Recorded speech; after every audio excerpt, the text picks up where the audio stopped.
Let's see. How could let's see. How can I begin this morning? Oh yeah, I know what to do.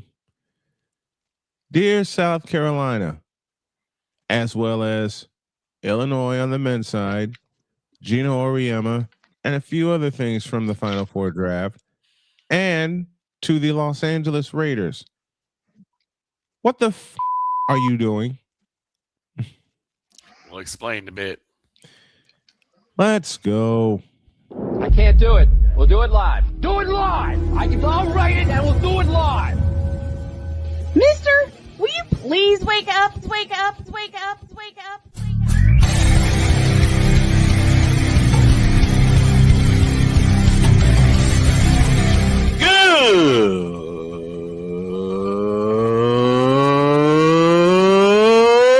Good morning! Snowman here to all you Brock Purdy and San Francisco 49er haters. Shut up! I gotta thank you, Shane. I mean, whatever happened to the games where breaking 100 points was, I don't know, unusual?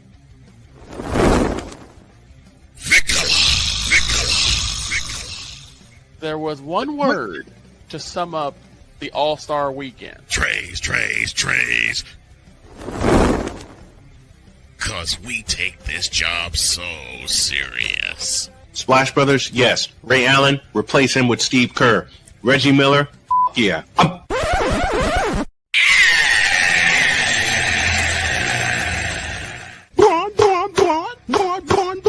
What in the all types of blue hell?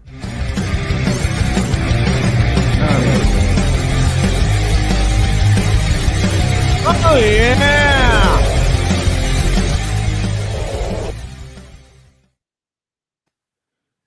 Brother, have we got a ton of stuff to talk about today? Good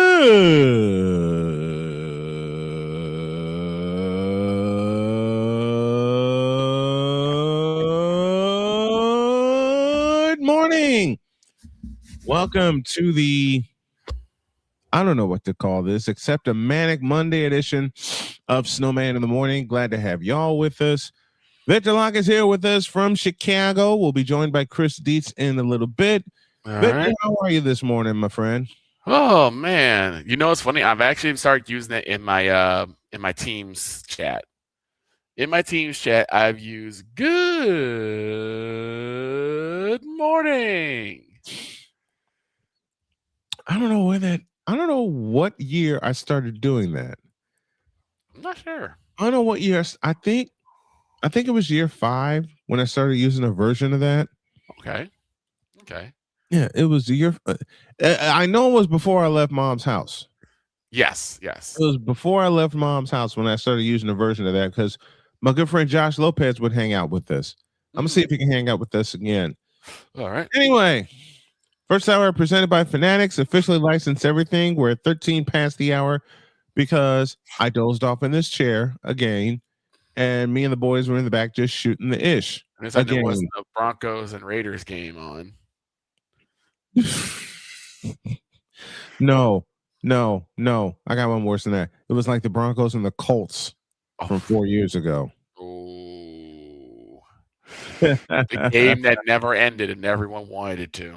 I wanted it to end at halftime. Lauren Betts and the UCLA Lady Bruins are the national champions. Congratulations to them. I have a question for Dawn Staley. But first, I have something for Gino Auriemma, and it looks like this.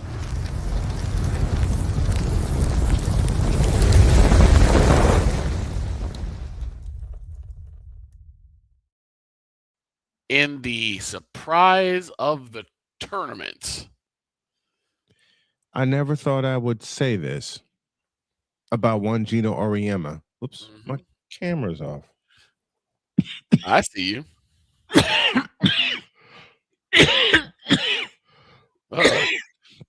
Excuse me. Gino Auriemma, what the hell was that?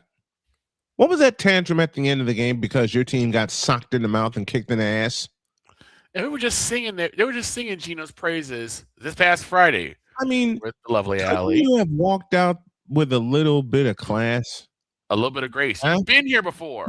Could you walk off the floor, shake Dawn Staley's hand, tell her nice job, and walked off with a little with just a teensy bit of class? You didn't have to go and pull a full LeBron. That was James, just bro. more. You didn't have to pull a full LeBron James for that. You didn't have to do that at all. No. Okay. I realize you're frustrated because South Carolina put the clamps on you. South Carolina. I realize South Carolina out hustled you. They outmanned you. They outplayed you. Yeah. Yeah. I mean, What?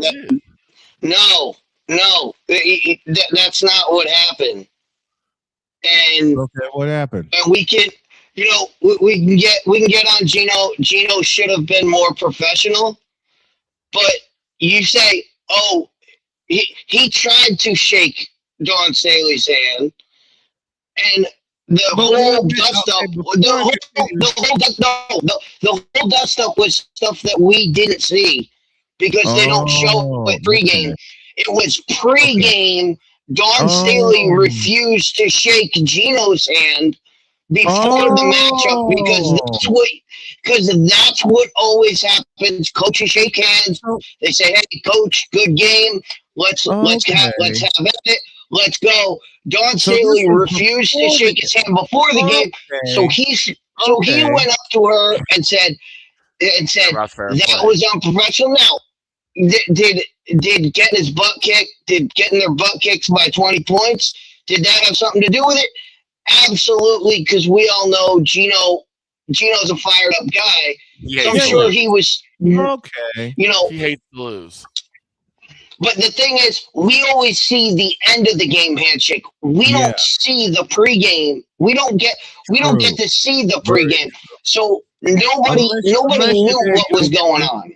Unless you're there in the facility, you don't get to see the pregame. So it was the pregame that had him pissed off, not the postgame. Right? Am I saying this correctly? Okay, then you know what? Given that, it doesn't excuse what he did. I mean, right. You're Gino Auriemma. You've been there 9 million times. Like, every camera in the building is on you, looking at you. Yes. Like, you need to be better. You need to be better than that because you're Gino Auriemma. That's what said. But then you know what? Nothing was better than watching Dawn Staley break down and play victim after the game, and nearly coming to tears because Gino Auriemma, yelled at her or whatever.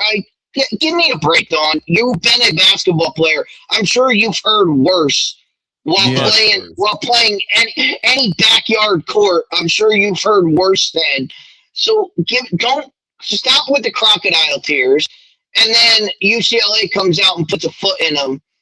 So you know what? Like I said in the chat, gives her a real reason to play victim. Like, stop with the false victimhood.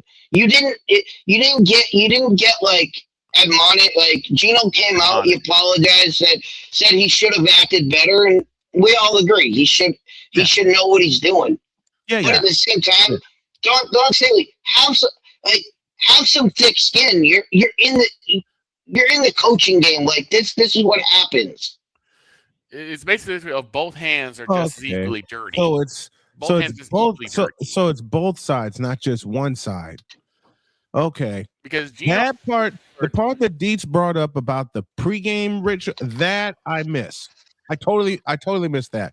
Does it excuse Gino Auriemma? No, it doesn't.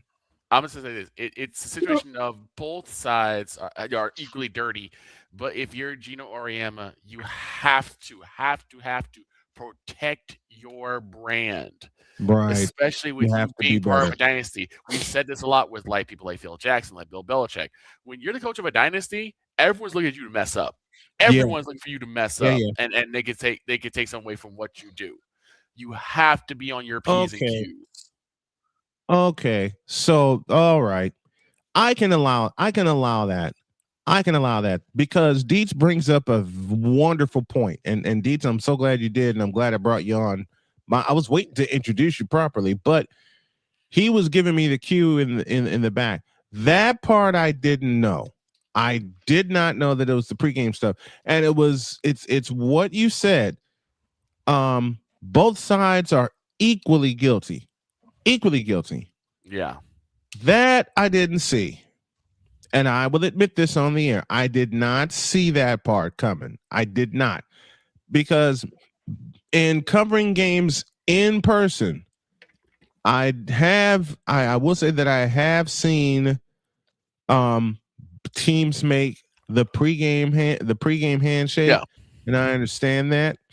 And he's right. He is absolutely right. So for that part I didn't see, and I'm working on like a few hours of sleep and some meds in me. So y'all got to forgive me for being a little bit off. I mean, I missed it. this I happens apologize to everybody. Every coaching, at every level. Like, Right. Even when I was coaching in high school, like before the game, all of our coaches, even our biggest rivals, we would walk up. Most of us knew each other. Most of the people in the coaching fraternity know each other. Right. So we would sit there before the game and say, hey, start talking about things if we knew the people, have a conversation, and then say, hey, coach, have a good game. We'll see you at the end of this. Like that, okay. That happens at every level before every game. No matter what the circumstance is, you always do that. And to go back to Gino, I mean, we talked about it a couple weeks ago with Allie. Like Gino Auriemma and Pat Summitt, no two people are more competitive, more at each other's throats during the game. They were able to shake hands before and after the games. Yeah, they always did. Even they were able to do it. Mm-hmm. I think that's what Gino. I think that's what Gino expressed. No one knows what was said, but except for Don Staley and maybe the people in the direct vicinity of that. Right. Nobody knows except for Don Staley and Gino Auriemma what was actually said. I'm sure it was something like, "Hey, you're no Pat Summitt. Like, you respect the decorum." Something to those natures of, hey, you're not above the rest of us. Okay. That part I get it now. So does it excuse what Gino did? No, but it doesn't excuse Don Staley either. And he brings up a great point about Don Staley claiming victimhood not once but twice after they beat the hell out of UConn, and then they get beat the hell out of by UCLA. Okay. So you know what? I just got a masterclass in journalism because there were a couple parts that I missed from this man. Passionate. Come after me! I'm a man! I'm 40! Unflinching. Let's go back to losing. Parking was easier. Unrelenting. They're not going to keep him off the field tonight! Totally. This one has a chance! Deeds.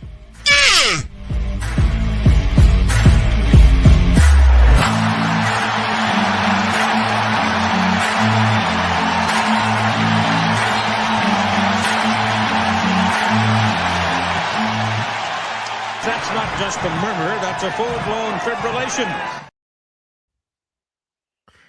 Today, we'll talk more about the UCLA Lady Bruins starting a new tradition. Maybe, but they're going to lose a lot of firepower. But congratulations to Lauren Betts, the most outstanding player, and the Bruins for winning the championship. We'll discuss their destruction of South Carolina a little bit later. We got a break, and when we come back, Deez brought up a point in the back room, and we need to talk about why is Ty Simpson being hyped up in the draft. We'll discuss more in a deuce. This is Snowman in the Morning. There is a road laid out for me, leading down to boxes everywhere. And this is gonna be Addie's room. I am blind, but I need not see. I think you're really gonna like it. I know this road is there for me. There is a love waiting for me. First night here, but Amy seems cool. Waist down by the river. I am blind, but I need not see. I know this love is there for me. Nice and slow. I got this. Take me down to the river and wash me. Okay. What do you think?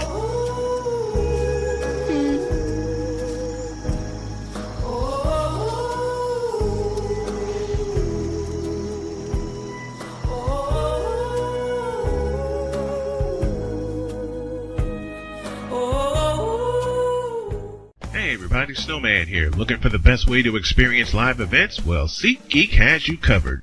With just a few taps on your phone, you can find the best seats for concerts, sports, theater, and more. Don't miss out on unforgettable moments. Download the SeatGeek app today and get ready for an experience like no other. Each ticket is vetted for authenticity and ranked on a 1 to 10 scale. And right now, if you sign up and use the code SNOWMAN, you will get $20 off of your first purchase. That's only through the power of SeatGeek, where fans can fan.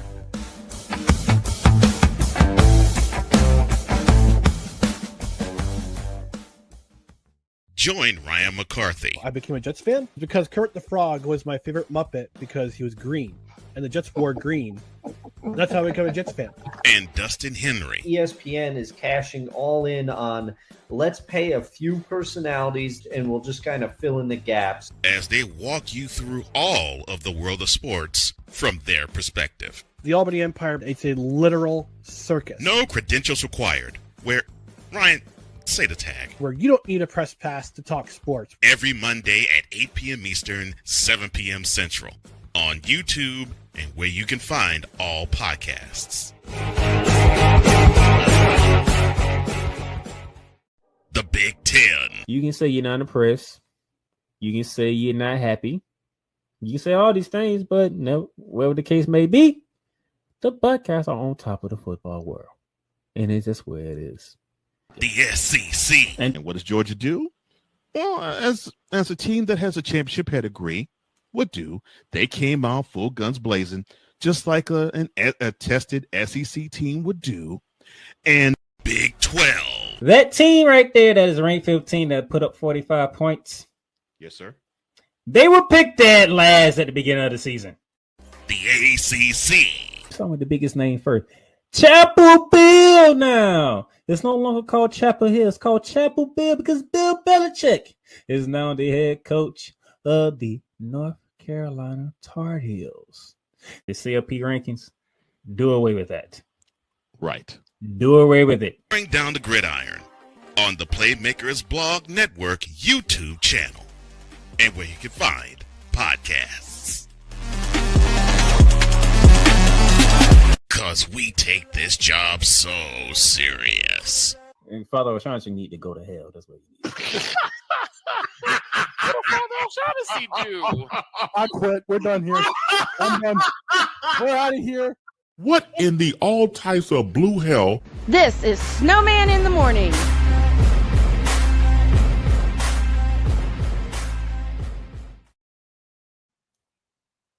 Playmakers with us says Dietz is wrong. They shook hands pregame. Numerous people acknowledged Dawn and Gino shaking hands pregame. John Watson is with us, and the mentioned idea Walton. Zakia McCoy. We'll see the joy a little bit later. Of course, my friend RC is with us. Your response to that comment, Dietz, that Playmaker said. I can tell you what was all I can tell you is what was reported on WNBC, WVIT Channel 30 here in Connecticut. Okay. That's what was reported. Was that was a pregame. It was a pregame issue, and he brought it up at the end. Whether it was because they didn't shake hands, whether it was something that was said during, they said it was a pregame issue with the handshake before the game. Okay, hang tight a minute. That was reported. That was reported by NBC. Okay. Winnie. So, hold on, guys. I thought we lost Winnie, but Winnie was just outside wrestling with the guys. She started scratching at the door. Okay. Yeah, we're off the rails. Halfway through hour number 1, and this guy's waiting for us.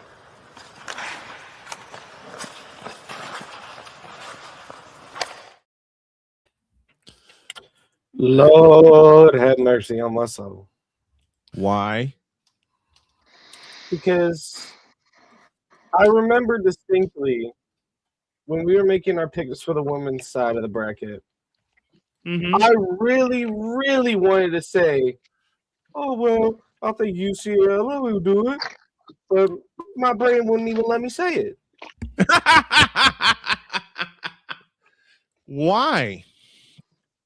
Because when I go against the grain once, I look crazy. I go against the grain twice, I look stupid. Did you go against the grain in the championship? I picked UCLA to win it. When it came to the betting part, I picked UCLA. I'm not betting any. I've never bet in the first place. I haven't either. Not since my mom had like a football pool, and not since I did it for a couple of teachers of mine in 1989. I have not bet. I won't bet ever. I got to tell you all the funny story. In 1989, the team to beat in the NFL, of course, at that time was San Francisco. So a teacher comes up to me, who was also one of the baseball coaches, and said, I have a proposition for you. So what's that? Proposition Joe. Yep. Proposition Joe. Absolutely. He says, every time San Francisco wins, I'll buy you lunch. Okay. You're on. Oh, no. San Francisco won 14 times in the regular season. Yep. 14? 14. They were 14-2. Remember at the time, Bill Walsh had retired. 2 times. George Seifert had taken over. Yep. And a lot of guys are saying, well, looks like the Niners won't do anything. Why? Because Bill Walsh retired. Okay, George Seifert will do the same thing Bill Walsh did. And that teacher kind of heard that conversation in the lunchroom, which is what we do here. We take conversations in the lunchroom about sports. We add a little coaching to it, as Dietz can attest, and I, for that matter, because I did coach a Little League team once upon a time, and we bring it to the air. So that teacher, who turned out to be a very dear friend and very helpful, had to buy my lunch 14 times that year. Then came the playoffs, every teacher on the second floor was in a pool of who would win. So the divisional opponent was, of course, Minnesota. And I had one of the art teachers come up to me and said, look, I am betting on Minnesota. I looked him in the eye and I said, don't do that. And he says, why not? Minnesota's got the team. Yeah, San Francisco's better. And I looked at him and I said, are you really going to bet against the 49ers? He wrote his pick down and he said, Minnesota. I said, okay, I'll make you a bet of my own. What's that? If Minnesota wins, I'll buy you lunch. If San Francisco wins, you owe me lunch for a month. You're on. Yeah. San Francisco scored 41 points. And that teacher was so playfully mad at me for the next month. Yep. I walked home and my mother says, why are you smiling so big? I said, the same reason I won you money in the playoff pool. She said nothing after that. I know she did. Then came the NFC Championship, of course, at the time against the Los Angeles Rams. Now, I can honestly tell you that the teachers were split on this one. Some actually believed, and I'm gonna make Dietz laugh. Dietz has ridden shotgun with us for 9 years now, gonna be 10 come Labor Day. Dietz, some people actually believed in Jim Everett for that NFC Championship game. And they came to me and not Jim Rome. And not Jim Rome. Right. Some people actually believe in Jim. That was the end of Jim Everett. You remember that incident. And they started whispering to me saying, how much of a chance do the Rams have? Absolutely none. They're gonna get I said to one teacher who hung out in the computer lab with us one day, I said, they're gonna get swallowed up like the ghost on Pac-Man. Why did I say that aloud? No chance with Chris Everett at quarterback. No chance. Right. Said Chris Everett. You wrong, Dietz. Dietz is foul for that joke. That's one of the best. That's one of the best moments in journalism. Yep. Call me Chris again. You won't do it. Okay, Chris. Bam. And it built Jim Rome a career. He made a career off that one interview. Right. Milan Pacheco and Napoleon Dynamite with us. I said, you actually believe in Jim Everett? They said, yeah. Why are you doing this? Then money started being discussed, and there was a strict rule. Just a moment. There was a strict rule in the school that I did not know about. And the rule was no student can collect any money off of the football pool. I better do this properly. No student can collect money off a football pool. That's a lie. Right. Because half the kids in there knew about it. They just didn't want to attack it because there could be what's the last word in John Wick, in the John Wick series? Consequences. I was the only one brave enough to give them advice. And the NFC Championship, the teacher that paid my lunch every week for a month said, how bad will it get in Candlestick Park? I said, the Rams won't even score a touchdown. I didn't know what the hell I was saying.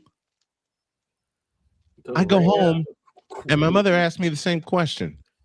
How bad will it get on Sunday? I said, the Rams will not score a touchdown. I said it in school, and I'll say it here. The Rams ain't going to score a touchdown on Sunday. You said, quote?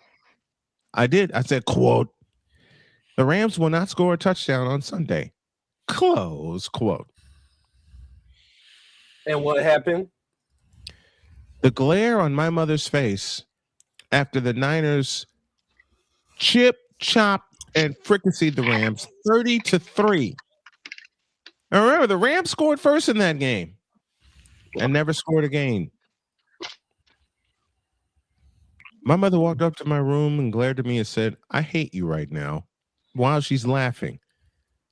I said, Mom, why do you hate me? Because you were right. The Rams didn't score a touchdown in the game. Why do you hate me? Why? What'd I do? You know what I told my mother? I said something with Dad in earshot that she never forgave me for. And I'm going to make a clip of this. I told her, quote, what did I say? What did I say? And she said, shut up. Exactamundo. Shut up. Then came the Super Bowl 2 weeks later. And that same week was the science fair. Dear Lord in heaven, I made I did my research, compiled my research, made my project, but I needed something flashy, or so I thought. So what does old snowman do? I put about 3 pieces of, you remember, Victor, you remember the old flimsy poster board that was like 39 cents at a store? Yep. I remember. No matter where it was, whether it be Walmart or Jewel Osco or wherever. Yep, I remember. Flimsy ass poster board was 39 cents. I bought 4 of them. And I drew how the field would look at the Super Bowl. I went through a lot of coloring pencils and markers that week. Wound up winning the thing. And wound up also, because of the teachers, slipping me $1,000. All because Joe Montana threw 5 touchdowns. Now, the trick was I couldn't collect it until the end of the year. So what they did, they made a private scholarship fund about it, quote unquote. And that's when I got the $1,000. Did I tell my parents about this? Not a chance.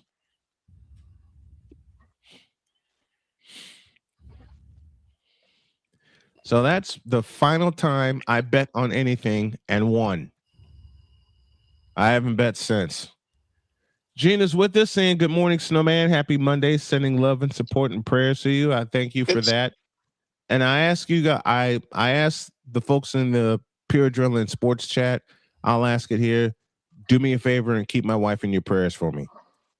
I can't say more at this point, but just keep her in your prayers for me. Go ahead, Deeds. It's funny. It's funny how similar, we have. Because I have a story off of that when I was in 8th grade, and because we're talking about the NCAA tournament, when I was in 8th grade, I printed out like 400 brackets. Passed them out to people. Hey, $5, get it in. Winner, I'll calculate it up. Whoever gets the most picks, right? Winner takes all, right? Yeah. So I did this for like a week straight. Yeah. And over the loudspeaker, they announced no betting on school premises. I was the only one running the school. Everybody in the school knew I was running the pool. Everybody knew it. They just announced it over the thing, and I was like, "Yeah, whatever, dude." I was like, "Whatever, we're gonna get this." I had people handing me. I had people handing me brackets folded up like we're slipping drugs. Like we're slipping drugs. People were handing me cash. I had so much stuff going on, but that was my 8th grade year. I was the guy who ran the NCAA pool. What year was that?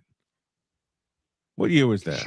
That was 1996. 1997.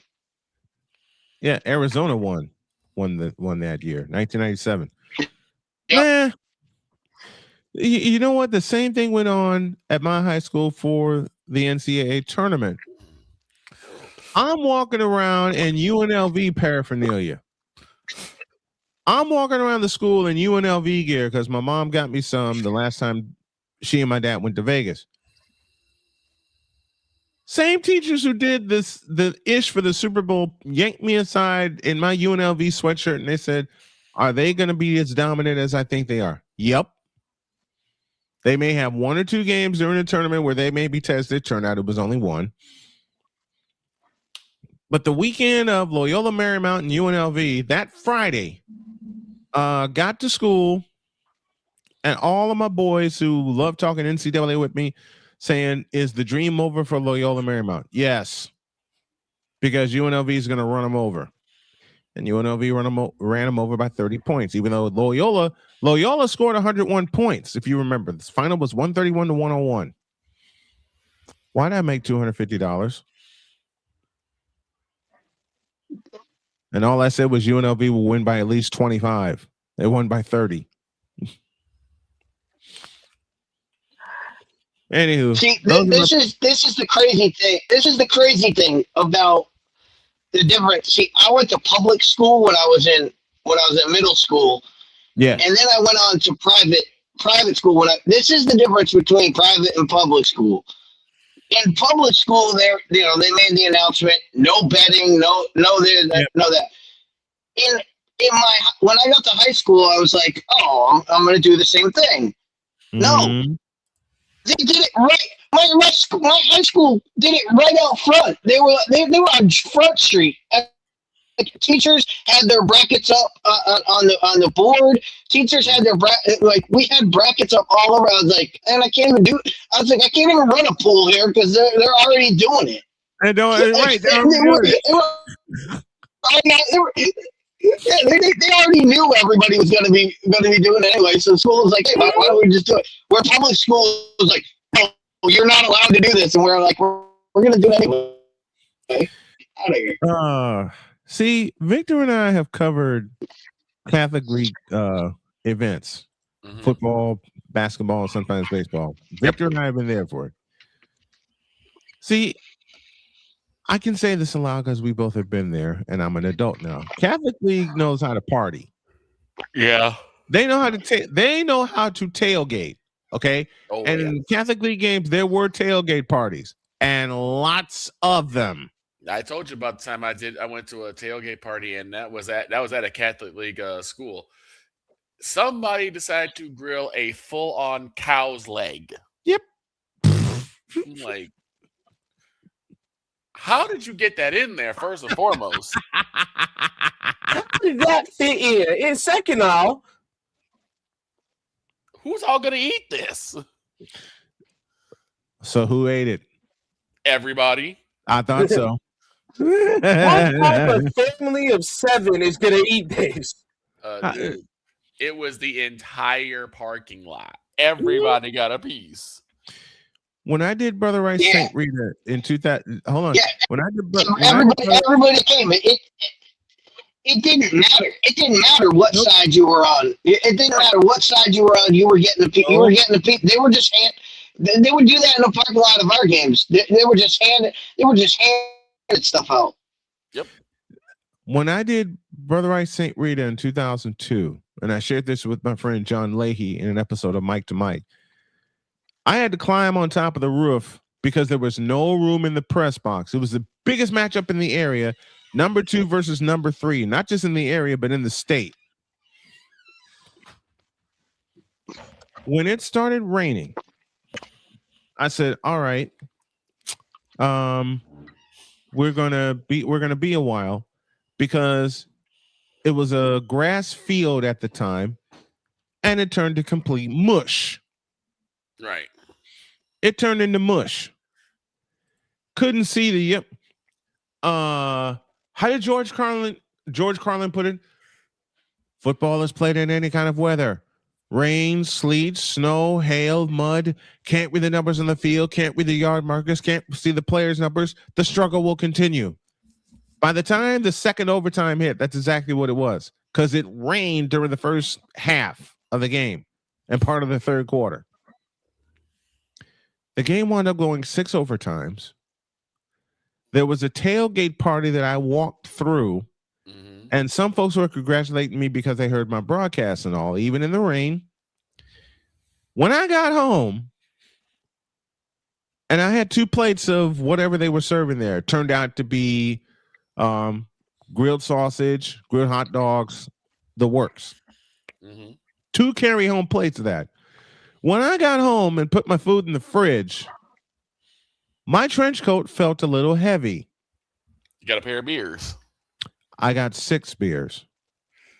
6 beers. What? And a Bloody Mary. There were people that were slipping beer into my pocket while I was walking to the bus to get home.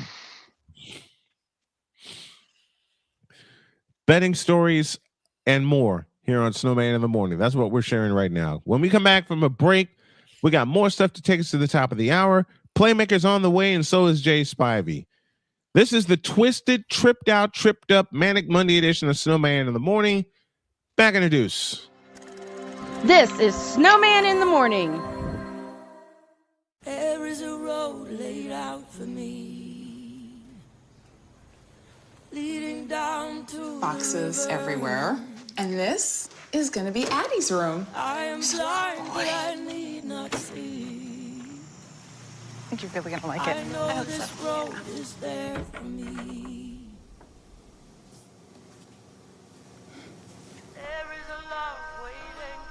First night here, but Amy seems cool. Ways down by the river. I am blind, but I need not see. I know this love is there for me. Nice and slow. If I got I'm this. free, take me down to the river Nice. and wash me. Okay. What do you think?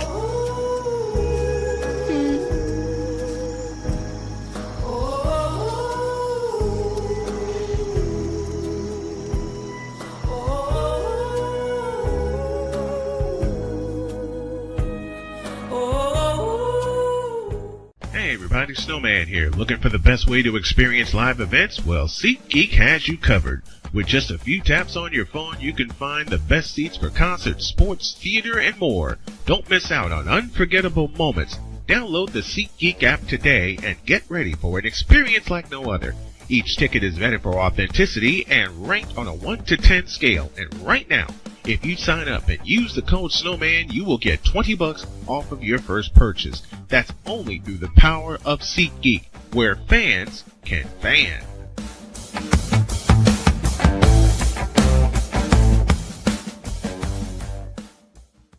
Join Ryan McCarthy. I became a Jets fan because Kurt the Frog was my favorite Muppet because he was green, and the Jets wore green.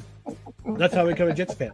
And Dustin Henry. ESPN is cashing all in on let's pay a few personalities and we'll just kind of fill in the gaps. As they walk you through all of the world of sports from their perspective. The Albany Empire, it's a literal circus. No credentials required. Where, Ryan, say the tag. Where you don't need a press pass to talk sports. Every Monday at 8 p.m. Eastern, 7 p.m. Central. On YouTube and where you can find all podcasts. The Big Ten. You can say you're not impressed. You can say you're not happy. You can say all these things, but no, whatever the case may be, the Buckeyes are on top of the football world. And it's just where it is. The SEC. And what does Georgia do? Well, as a team that has a championship pedigree would do, they came out full guns blazing, just like a tested SEC team would do. And Big 12. That team right there that is ranked 15 that put up 45 points. Yes, sir. They were picked dead last at the beginning of the season. The ACC. Some of the biggest name first. Chapel Bill now. It's no longer called Chapel Hill. It's called Chapel Bill because Bill Belichick is now the head coach of the North Carolina Tar Heels. The CLP rankings, do away with that. Right. Do away with it. Bring down the gridiron on the Playmakers Blog Network YouTube channel and where you can find podcasts. Because we take this job so serious. And Father O'Shaughnessy need to go to hell. That's what he needs. What did Father O'Shaughnessy do? I quit. We're done here. I'm done. We're out of here. What in the all types of blue hell? This is Snowman in the Morning.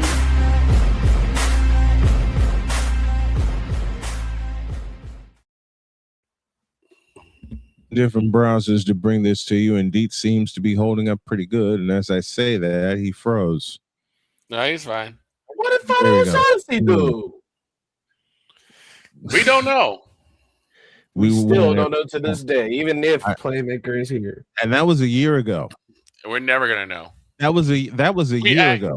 I asked Playmaker. He said, "Y'all just wait to Sleepy Giant." We don't even know who the Sleepy Giant was. Well, we do know, and I just said, We know now. Speaking of the Playmaker, he says he will see us a little later. Okay. Jay Spivey will also join us during hour 2 of this afternoon's game and this afternoon's broadcast. I beg your pardon. And Spivey sent me a note yesterday that had me laughing. He said, "What a wonderful championship game." Not. Oh, well, We'll discuss all that during the second hour. Meanwhile, to close hour one, I think I have Droid's bump back because we take this job so serious. I think I have Droid's clip that I'm going to use. okay. And that is? And I have to tell you it's a toss up. It's either his reaction to Deet saying Kansas is shooting 3-pointers when they should be throwing touchdowns, or the incident where he put the gallon of milk in the cabinet and a cup of milk in the refrigerator.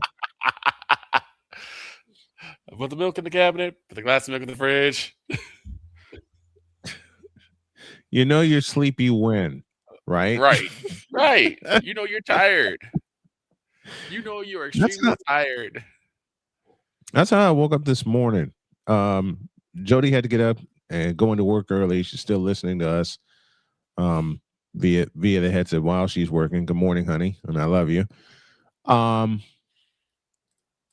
That's how I woke up this morning, because I was in severe pain because we did a lot of moving this past weekend. Right. So I took an extra round of gabapentin, and I coupled it. You ready for this, Victor? Yeah. I coupled it with Benadryl. Oh. Well, now, why'd you go and do that? I have no idea why you did that. I needed to sleep. There are better ways to sleep except for that. let me match you. That's basically like saying, "Oh, you know, it'd be really nice. Let Mike Tyson knock me out." Right. That's how I felt, because I put in my earbuds and I started listening to Sagat's theme music. Oh God. Yep. And was gone. Sleep Aid Central. I got a kiss from Jody. She snuggled with me. I had Sagat in my ear, and I was a goner. Speaking of Sagat, I got a question for y'all, and I've asked this before, and I want to see if the chat will participate with us. And good morning to the chat, and thank you for sticking with us on this Made Up Monday. In a certain game that we love talking about here, when you hear this,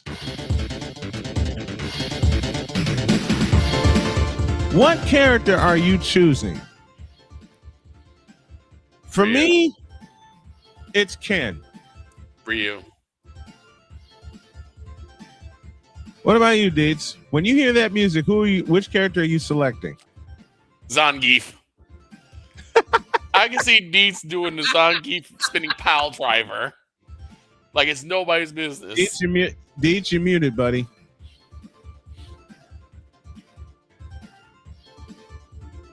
You're still muted, man. Hold on. Let me see if I can unmute you. Oh, shucks. I can't. We'll come back to him. Droid, who are you choosing? I'm too young for this. No, you're not. I'm too young for this. I don't even know what this music's from. Street Fighter. The original? Yep. Yeah. Yep. If we talking Street Fighter, I'm going Sub-Zero. That's Mortal Kombat. That's Mortal Kombat. Oh, shit. Bro, I just woke up. Give me a break.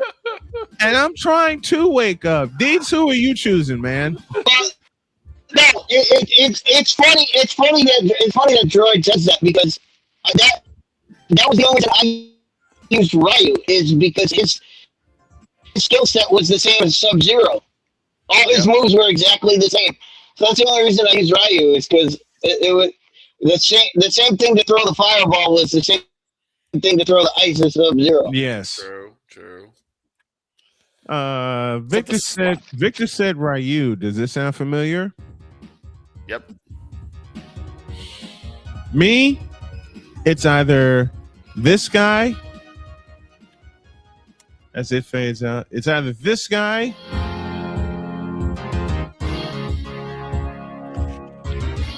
or it's this guy. I knew it. Colonel Guile. Colonel William Guile. Now, anyone who knows the early parts of Snowman in the Morning when I started this 12 years ago, what was my warm-up music from Street Fighter? It was Guile. No, it wasn't. No, wasn't it Vega? It was this. It's Vega. It was Vega. From Spain. The guy that would climb the fence and then try to jump you. Not that he would climb, he would do it. And then he could suplex you midair. Mm-hmm. If you press the button correctly. And then my mother, my own mother, gave me the thought, why don't you use a sports theme? Okay. So with that in mind, I broke this out.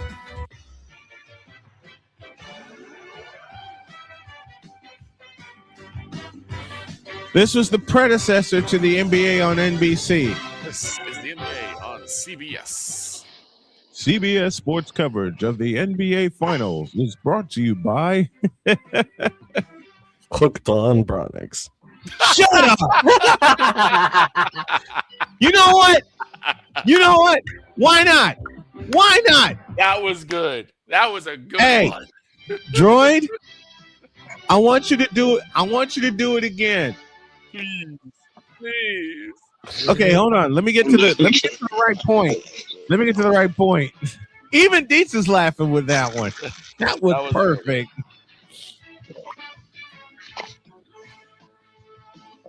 I have this on loop when I'm in production almost every time.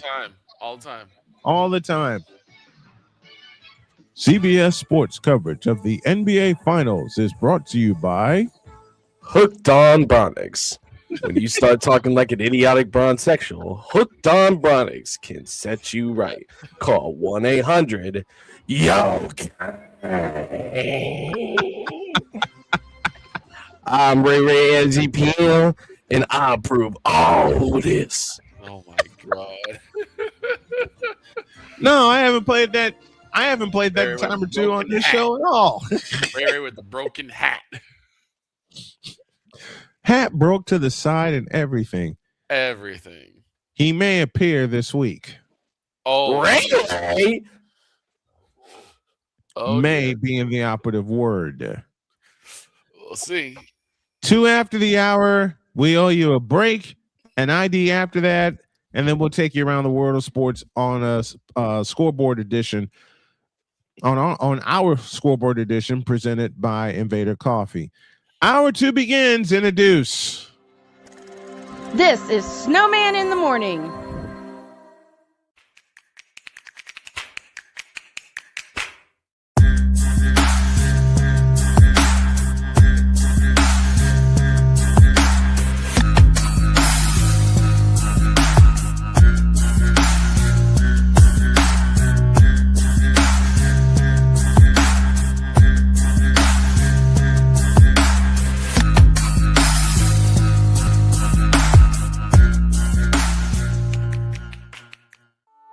I'm Jenny Garth, and as a mother of 3, I know kids worry about a lot of things. Getting enough food to eat shouldn't be one of them. But here in America, that is a real worry for 1 in 5 children. Even though we are one of the most food-rich countries in the world, 15 million children don't know where their next meal is coming from. This is unacceptable, and something the Feeding America nationwide network of food banks is working to solve. Instead of accepting that our country lets billions of pounds of surplus food go to waste every year, Feeding America has made it their mission to help families in need by rescuing this food.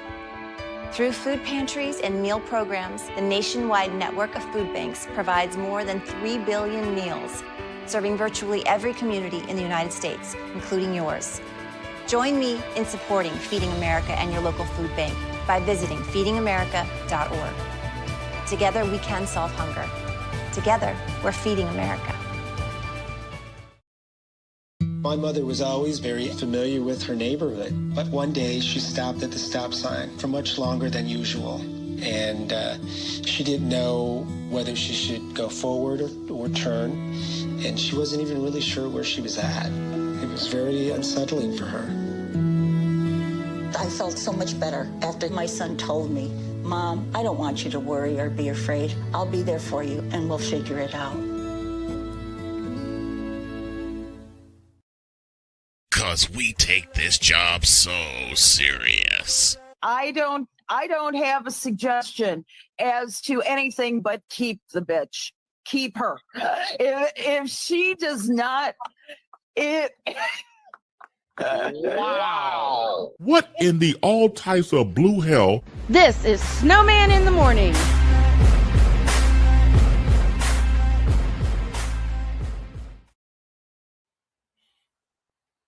Damn. Yeah. The first of many mic drop moments with Mic Drop Moran. And that response right there is the reason we gave her the nickname. And we'll get more on Friday because she's going to have a couple. Oh, she's going to have a ton. She's going to have a ton. Napoleon Dynamite, which special appearance will be worse, Ray Ray or Tam? How about option C, both? I can kind of stomach Ray Ray. I can't stomach Tam. No one can stomach Tam. He says, if Ray Ray returns while Vikala is on, we get an official return of Infinity Trash. You get a war is what you're going to get. Napoleon, I hate to correct you, sir, but Infinity Trash never went away. No, it didn't. Partially in thanks to you. Right. Especially the past Wednesday. Anywho. 11:06, and we owe you an ID. This is Snowman in the Morning on the Snowman Multimedia Sports Network. From the Snowman Multimedia Studios, this is Snowman in the Morning. Broadcasting live across the country and streaming worldwide. Heard on our incredible family of affiliate stations, from the South to the Midwest to the Carolinas and beyond. If you're listening on one of our partner stations, we see you, we appreciate you, and we're just getting started. Where the hottest of hot takes meet the coldest of cold, hard facts. For fans, by fans, all heart, all action. This is Snowman Multimedia. Holy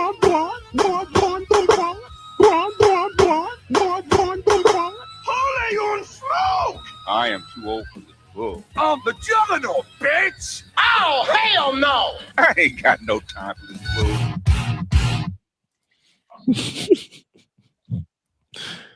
I told him I told him we worked him into the bump back, the ID. Yeah. And he started cracking up. He says, "Which sound did you use?" I said we used them both. Oh, Mr. BGS. Yes, sir. The master teacher himself. All right, time for something we're going to reincorporate into the program. Every single morning that you hear us, every single hour that you hear us, we will have the Snowman Multimedia Sports Network game day break. The scoreboard update, I beg your pardon. Jeez Louise, is Victor suffering cuteness withdrawal? We all are. But I'm going to say, since he's not here, it's that time again for the Snowman SeatGeek scoreboard Cutie Empress update. Yeah, the Cutie Queen Empress update. I'm renaming it officially. In the NBA yesterday, it was the Celtics over the Raptors, 115-101. Suns go down. Suns beat the Bulls, I beg your pardon, 120-110. Cavs over the Pacers, 117-108. Hornets better than the Timberwolves. What the hell? 122-108 is the final. Rockets escape a buzzer-beating attempt by Steph Curry, 117-116. And the Brooklyn Mess won a game. What the hell is going? Well, they played the Wizards. There you go. The shadow realm. They're still in the shadow realm, and so are the Wizards. 121-115 is the final score there. Bucks over the Grizzlies, 131-115. Magic beat the What? The Magic beat the Pelicans, 112-108. The Oklahoma City Thunder broke out the whooping stick on the Jazz, 146-111. The Mavericks over the Lakers, thank you, Jesus, 134-128. And it was the Clippers over the Sacramento Queens, 138-109. All right. Today in the association, 3 games on the docket as we... No. Check that. 5 games on the docket. Sixers and Spurs go at 8. Night starts off with Knicks and Hawks. That's at 7, and the Hawks are 12 games over 500. Well, Trey Young getting gone help them. Yep. Pistons travel to Orlando to face the Magic with playoff implications. Cavaliers and Grizzlies going at it in Memphis. And the last game of the night, the Portland Jail Blazers taking on the Denver Nuggets. And yes, I said it right, the Portland Jail Blazers. An old joke from back in the day, and Victor recognizes that. Yes, I do. Major League Baseball yesterday, it was the Dodgers coming back to beat the Nationals 8-6. Our White Sox swept the Blue Jays. What? Wow. They shut them out yesterday, 3-0. A walk-off for the Athletics in the 10th inning, a 3-run walk-off. They take 2 of 3 from the Astros and beat the Astros 12-10. Mets over the Giants 5-2. Angels beat the Mariners in 11, 8-7. It was the Cardinals over the Tigers 5-3. The Cubs over the Cleveland Indians, that final 1-0. Say what? The Cubs are winning 1-winning games? What? I said the Cubs are winning 1-run games? What? I said the Cubs are winning. What? Pirates over the Orioles, which makes Dr. DeLay happy, as well as a few other Pirate fans I know. 8-2 was that final. Marlins over the Yankees 7-6. Tell me how that happened. The Marlins have a good lineup. That's how that happened. Padres over Shane's Red Sox. Sorry, Shaner. 8-6. It was the Brewers over the Royals 8-5. Rays over the Twins in 10, 4-1. Reds over the Rangers 2-1. Rockies better than the Phillies 4-1. Diamondbacks beat the Braves in extras 6-5. And in the second game of the doubleheader, the Indians came. Why is I'm looking at Playmaker's comment. Why is Orlando in the postseason? Yeah, exactly. it was the Indians over the Cubs. That final was 6-5. Quit, Playmaker. I'm trying to be serious, and you ain't let me. Doggone it. All right. Tonight.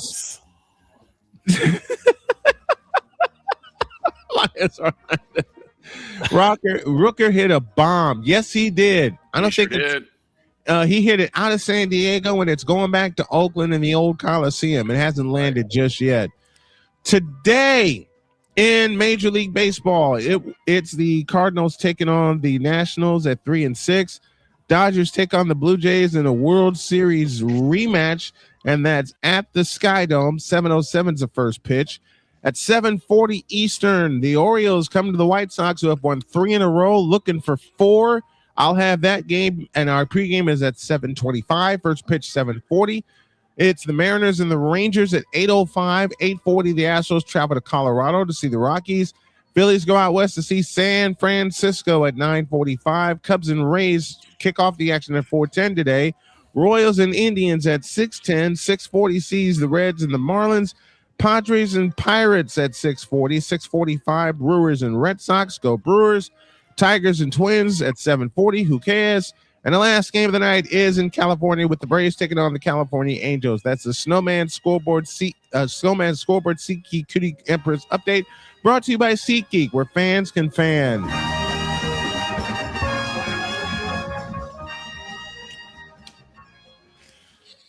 Just heard something outside. This jiggle session for Snowman is brought to you by Screwball VPN, the VPN all the way out of left field. Screwball VPN, where we screw with the hackers to keep you safe.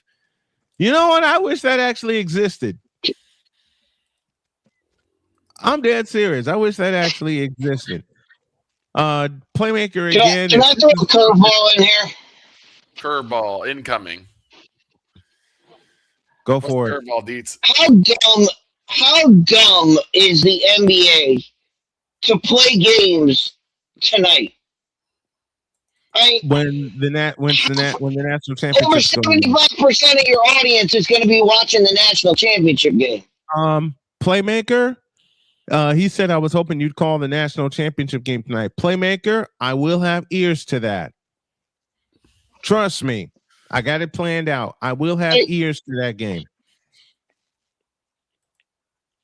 Like, why? The championship game is always on Monday. And the NBA, it's not like you're in. It's not like you're in like some kind of. You're in game like 78 out of 81. You could play these games tomorrow, and it wouldn't make a difference. He was about to say a bad word. Fundamentals.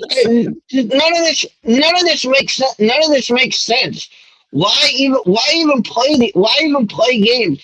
Give the college game its championship game. Give it its platform. Let it play out, and then you just play the next day. You already played. You have 82 games. You don't need to play on championships Monday. Speaking of the national championship, it is tonight. The season ends on the. Here's your answer. The season ends on the 12th, and the play-in. Who cares about the play-in? Begins on the 14th. Who cares? It's the play-in tournament is as stupid as the in-season tournament. Hey, there are plenty of Hornets fans that are really looking forward to the play-in. I am not one of them. Well, you're not a Hornets fan. It should be 1 through 8, and that's that. National championship tonight is at 8:50, and I will have ears to this, so it'll be a dual stream tonight. UConn and Michigan. UConn 34-5, Michigan 36-3, and I'll throw a curveball of my own. It's on TBS instead of CBS. You want to talk about giving it its own platform? As long as I have been watching men's basketball, the national championship game played on CBS, correct? Yeah. Now they put it behind a blank. Give me this button. Matter of fact, in lieu of Gino Auriemma's action, here is where'd it go? It moved. Somebody extinguished the hot seat. Playmaker, did you do that? Nope, he didn't.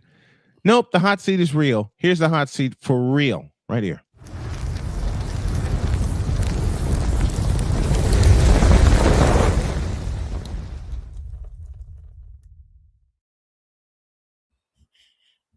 Now, give me this camera. Every year, the national championship is played on CBS. Okay? Not True TV, not TNT, not HBO Max, but CBS. But because of something we like to call money, and lots of it, it's behind a paywall. I have one question and one question only. Why? Why are you putting this behind a paywall when there are actual college basketball fans, myself included, that want to see the national championship game on free television? Why is this not on CBS?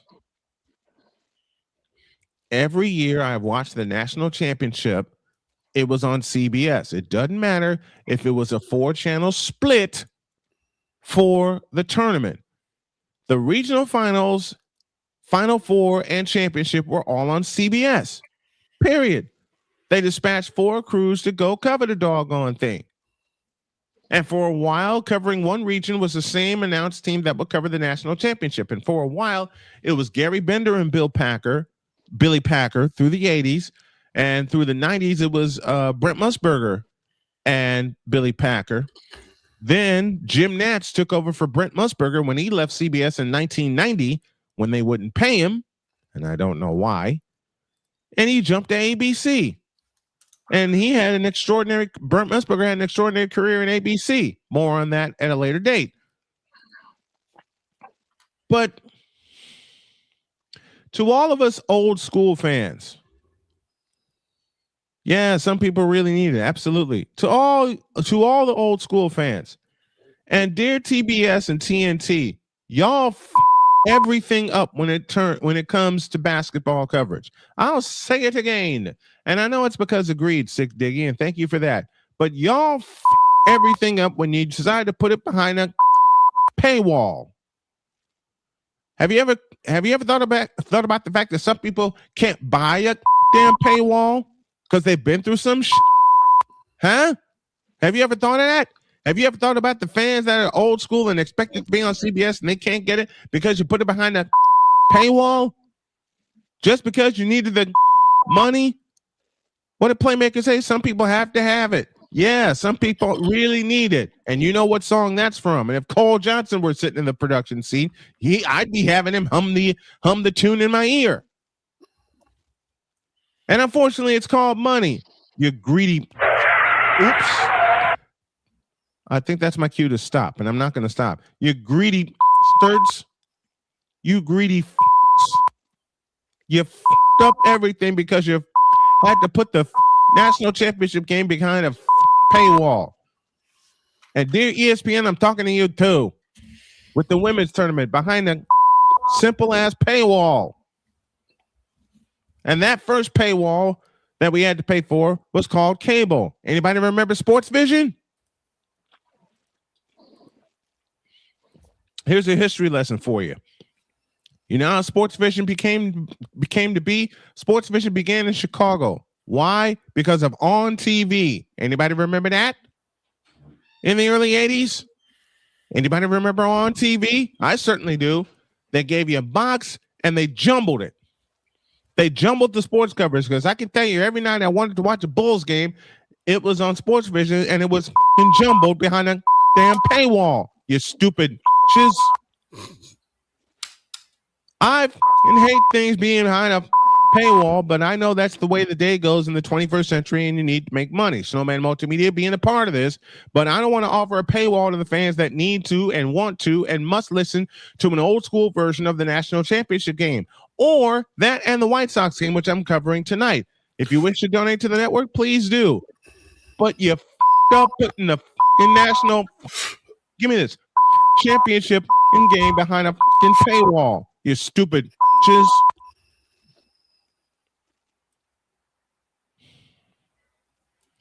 When are you going to be nice to the fans and put the games back on CBS exclusively? They got the crews.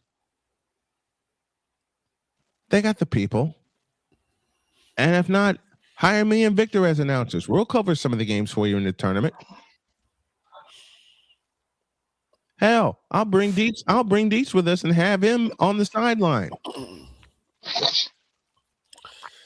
Hell, bring Droid with us. I'll have him cover the other sideline. We know what we're doing. Maybe that's the problem. You bring in cheap labor that don't know what the they're doing about a damn tournament game.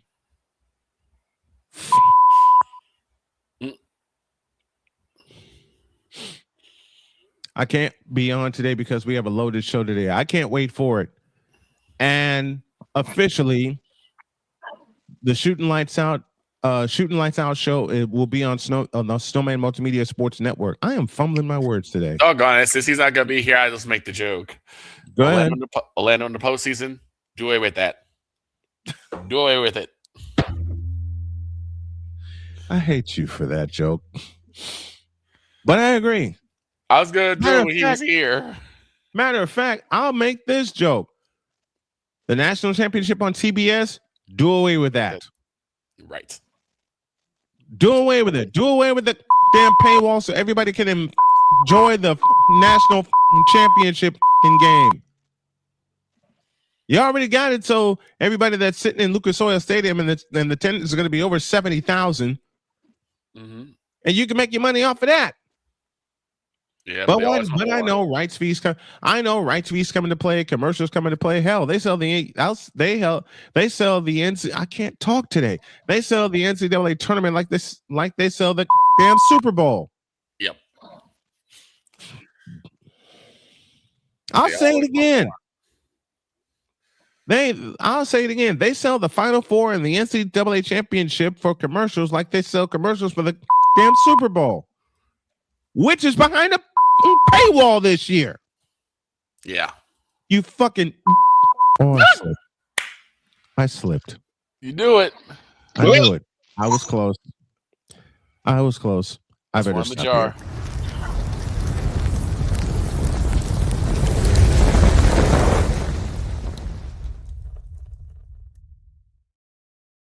Look at the sign, son. Look at the sign. I know. I slipped. and I'm getting yelled at right now. I'm getting laughed at, but I'm getting yelled at. That too. My apologies to all the fans. My apologies to the radio stations airing this show. I slipped. I royally slipped. When you get angry and get this impassioned, it's gonna happen. I know, but I've made it a point, and I made it a point to you guys that we shouldn't swear, even on passionate subjects like that. Here's the problem: is that I didn't rein myself in. I apologize. It doesn't make sense. It doesn't make sense to have so many of these sporting events behind a paywall. No, it doesn't. Which was my whole point. Go ahead, Victor. Because now you're basically drying up the interest in the game. Because now people are going to really be willing to pay out the what for for a paywall. It's only going to bring up maybe half the games that you actually have. They're doing that for cable. They're doing that for cable anyway. Right. They're doing, and you know something that's really messed up. Since we're talking about a paywall, MLB TV has been bought by ESPN, right? Which means there's less availability. You read my mind. And I was leading up to the game that I wanted to watch the tail end of, but I couldn't, and that was the A's and the Astros. Why? It was available on MLB TV, but there is a problem. You got to get behind a second paywall for that. A second paywall. A second paywall. They only offer the majority of games. Right. It's just sad. It's truly sad. It's truly sad.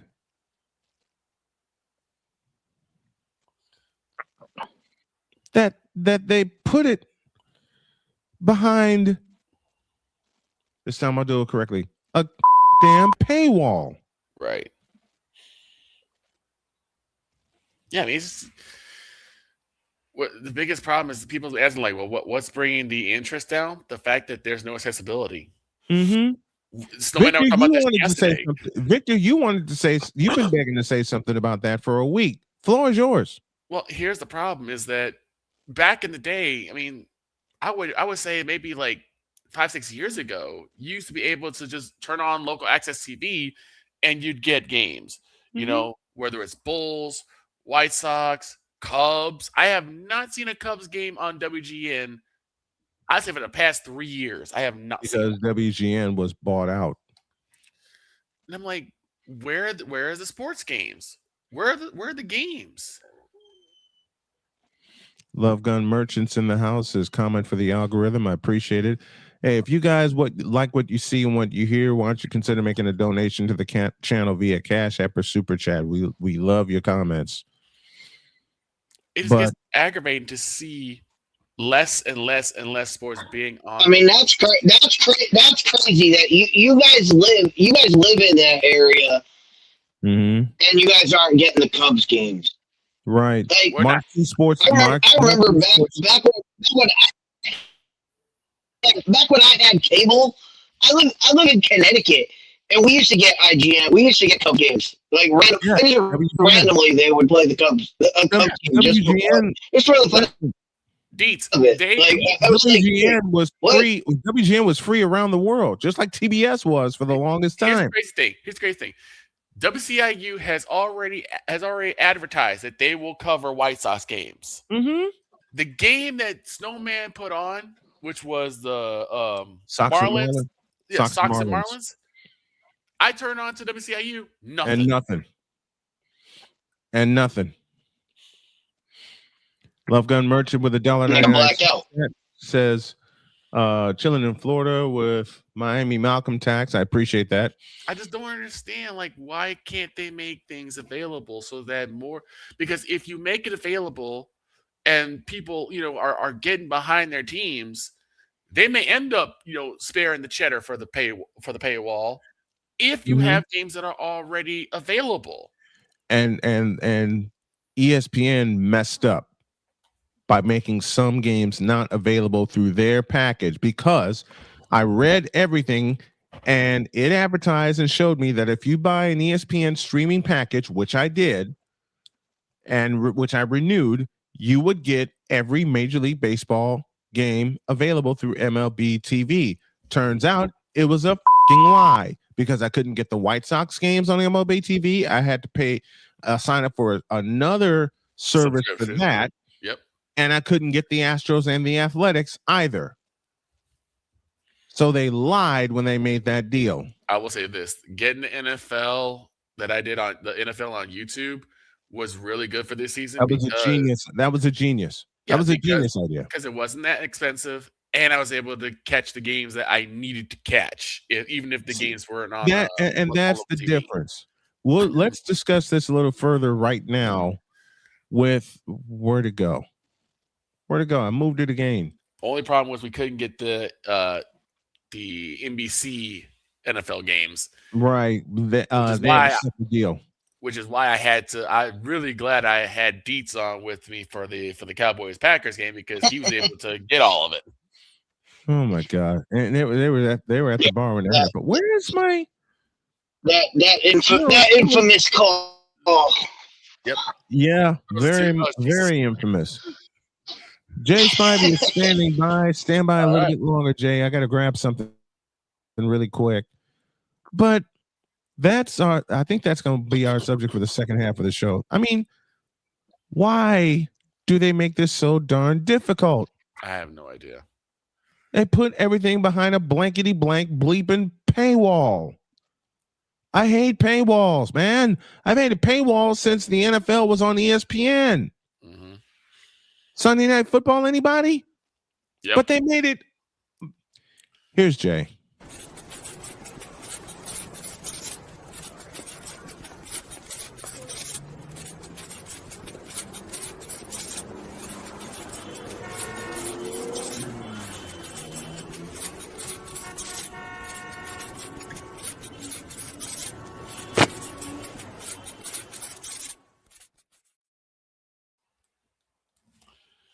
Spivey joins us from North Carolina. Good morning, Jay. How are you? What's up, guys?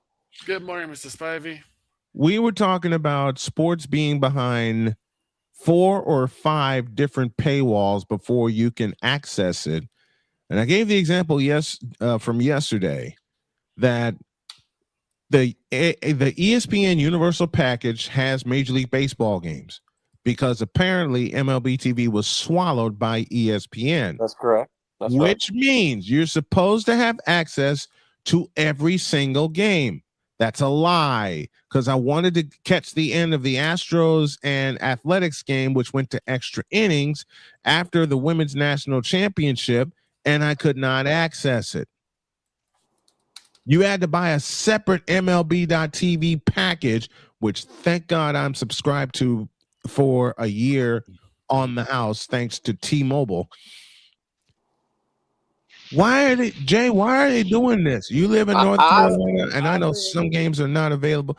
Go on, Jay. Go ahead. I don't think it's necessarily an ESPN issue in this case, although there are plenty of ESPN issues. Don't get me wrong. I think Major League Baseball drastically has to change its blackout rule. It's been needed to be done for years, and they will not do it. What's the blackout rule? Educate me. It depends on what region you live in. So if you live in the Chicago area, then basically the White Sox and Cubs and probably a few other teams out that way are blacked out. So if you got the package, then just blacked out. It's just dumb. It is dumb. If you don't have the Cubs package on your TV or whatever it might be, if you don't have Marquee or whatever the White Sox is, you expect to get it on MLB TV and it's blacked out, what are you supposed to do? And that happens a lot. That happens a lot in with NFL too, because there are certain games now. Right, that's true. This year, but it's not as big. It's not nearly as big an issue as it is in NFL. Excuse me, not as nearly as big an issue in football as it is in baseball. Yeah, yeah.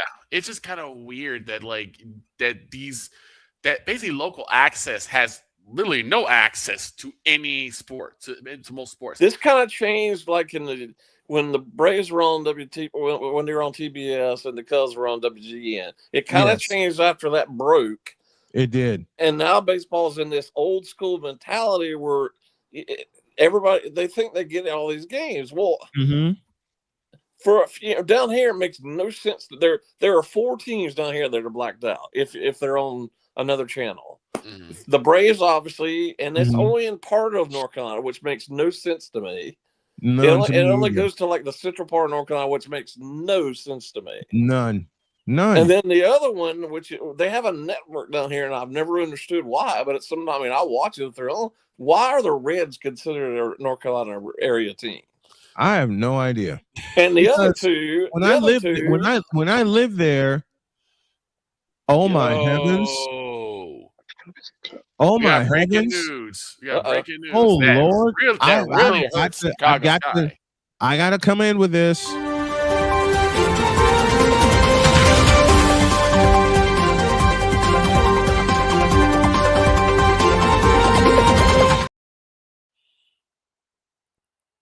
I don't think this is an April Fool's joke.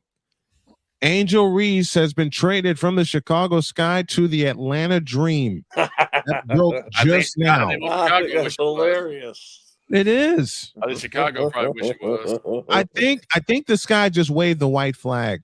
I bet she's kicking and screaming. Do you think? 2 years and they gave up. They gave up on well, she didn't give him nothing to work with. She didn't have a coach. You really trusting Tyler Marsh? And then she's got to be. Maybe she's overrated. I bet she's happy. I bet she's happy to be in Atlanta. This is confirmed. The Sky have traded two-time WNBA All-Star Angel Reese to the Dream for 2027 and 2028 first-round pick. And we're the Vegas Raiders. This is confirmed. And we're the Las Vegas Raiders, who just signed Kirk 2 Chainz Cousins to 5 years more. I got to ask this to you, Mr. Spivey. What does this say about Vegas that they would sign Kirk Cousins to a 5-year deal, knowing they're going to get the number 1 pick in the draft? Well, essentially, does this sound familiar to you that the Falcons did the exact same thing? That's where same I'm thing. going to go. Like, it doesn't make sense because, like, at least with the Falcons, it's like they were later in the draft, so they weren't quite sure who they were going to get. But this one, you're the number 1, and you're drafting Fernando Mendoza. Yeah, Mendoza's. Well, I don't understand if you knew that. It's not just a one-way street here. Why would Kirk Cousins sign with the Raiders knowing this? Now with the Falcons, he did not. With the Falcons, he did not know that. They did not tell him about this. They didn't tell him about Penn. They didn't tell him about Penn. This is different. He knows darn well that Mendoza is going to be number 1 pick. So why go there? I'm thinking this was like maybe a 1, maybe 2 year situation where he's going to be there, probably kind of do what they did with Penix, where he kind of takes the helm, kind of shows Mendoza the ropes, and then he'll. Yeah, but I mean, there are plenty of other teams that truly need starting quarterbacks. True. Right. Why not sign with them? Right. I'm just like, this is. I am floored. I'm floored that Kirk Cousins took this. Essentially, from what I'm hearing from my sources, essentially, even though it looks good at a 5-year, $172 million contract, essentially, it's the same situation. It's really a 1 or 2 year deal, essentially. Yep. Yeah, it's a 1 or 2 year deal. It's the same situation that we had in Atlanta. But basically, the Falcons let him rot. Yes, they did. Because after he got injured, especially after he got injured, and that injury kind of sped up the process for them to develop Michael Penix, who isn't developed yet, by the way. Morris fired too. Mm-hmm. It did. It got Raheem Morris fired. Well, the bigger question, which is the NFL question, how much of that 5-year contract is guaranteed? Hardly ever a contract is guaranteed after 1 or 2 years. I mean, I hope. I hope what he signed isn't all 5 years are guaranteed, but you've seen it a million times where the first 2 years are guaranteed, and they can just cut them at the end of the 3rd year, and get out scot-free from that contract. So unless you're Deshaun Watson. Unless you're Deshaun Watson and you're forced with that, and you're the Cleveland, and we're the Cleveland Browns. Yeah, we're the Cleveland Browns. Browns will brown. There's another question I wanted to ask, and since unlike some individuals down south, we actually do talk baseball. Yes, we do. And I'm glad Mrs. Spivey is here. I went on a bit of a tirade this past Thursday about the lack of fundamentals. What is one of the fundamentals that you have seen as sorely lacking, or a list of them, Mr. Spivey? What have you seen as sorely lacking in today's baseball product? One thing I saw over the weekend, I watched quite a few games over the weekend, is that pitchers aren't covering first base on ground balls. Nope. One of them just stood there and watched. You know what? When he finally realized what happened, he was way late. You know what? That was when I was playing baseball, that was one of the first things as a pitcher that we were told. Get your blank over to first base on a ground ball on that side, because you never know when you need it. But my biggest one by far, I don't care what analytics tells people. If you're a Major League Baseball player and you can't lay down a bunt, you should be a Major League Baseball player. Absolutely. I agree. I would just say that we used to have people who we used to call claw machines. And the reason why I call them that is because when they laid out a bunt, they laid out a bunt so perfect in one spot that they know that no one else can get to it. So either they get the person over or they reach on base. And sometimes it was both. You don't see people practicing bunts. You don't see people practicing squeezes. You don't see people practicing like. Oh, say that again. Say that situation again, Victor. Say that situation again. A squeeze. You don't see people. You don't see people coming to first base on a grounder. You barely see people do an effective rundown. Never. You know what? It's like this. I don't know if you saw. It's not even bunting. It's not even bunting. I mean, bunting is we talked about this before. It's something everybody does. Everybody practices it. Everybody does it. So you can't tell me they can't do it. They just don't do it for reasons I don't know why. But it's not even that. It's guys with the bat today. They can't even go opposite field. No, thank you, Deeks. That's the whole reason the shift. That's the whole reason they had shifting. That's the whole reason they banned shifting. That's the whole thing. Guys cannot control the bat. Guys cannot hit the ball opposite field. Everything's a pull. Everybody's a pull here now. Everybody wants a home run. The Sox opener. The Sox opener. Yes. Snowman did the call.